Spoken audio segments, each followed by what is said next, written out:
কলম লিখে ফেলেছে কিয়ামত পর্যন্ত কি কি হবে। অতএব আপনার রিজিক নিয়ে এত টেনশন করার কোনো দরকার নেই। বিয়ে শাদী হচ্ছে না, এই জন্য কবরে গিয়ে মানত করার কোনো দরকার নেই। সময় মতো হবে ইনশাআল্লাহ।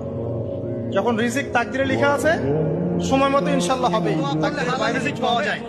আমার সাথে পড়েন, আল্লাহুম্মা ইকফিনি বিহালালিকা আন হারামিকা ওয়া আগনিনি বিফাদলিকা আম্মান সিওয়াকা।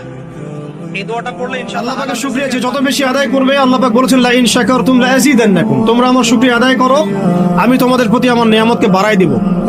ওয়া লা ইন কাফারতুম ইন্না আযাবি লাশাদীদ, তোমরা যদি আমার অকৃতজ্ঞ হও, জেনে রাখো আমার আযাব বড়ই কঠিন।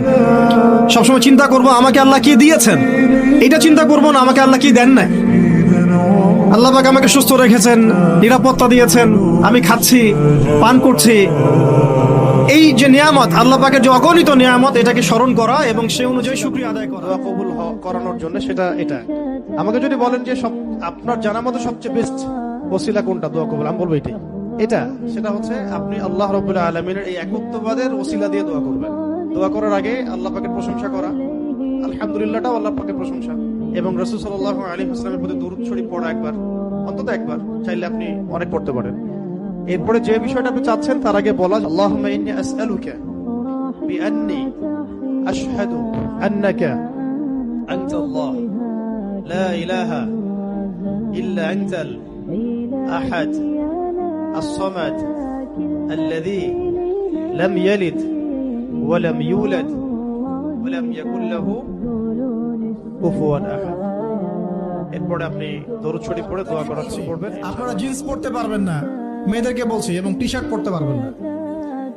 আপনারা ওই যে যা ইচ্ছা তাই ড্রেস পরে বলবেন যে হাজার বছরের সভ্যতা সংস্কৃতি, এসব বাজে কথা চলবে না এখানে।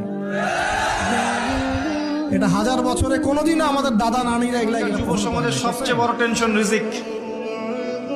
একটা জব, একটা ভালো জব, একটা ভালো ব্যবসা, সে সিকিউরড লাইফ চাচ্ছে। রিজিক নিয়ে চিন্তা করবেন না। আপনার কাছে যে রিজিক আছে এটা আপনার কাছে আসবেই ইনশাআল্লাহ।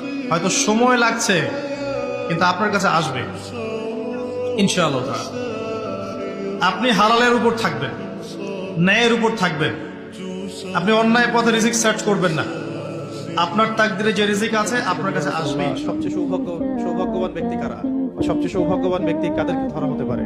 অনেক জায়গায় অনেক বর্ণনা আসছে, তবে একটা বর্ণনা আমি বলছি এখানে, যে এক জায়গায় নবী সাল্লাল্লাহু আলাইহি ওয়াসাল্লাম ইশারা দিয়েছেন, ইরশাদ করেছেন যে সবচেয়ে সৌভাগ্যবান তারা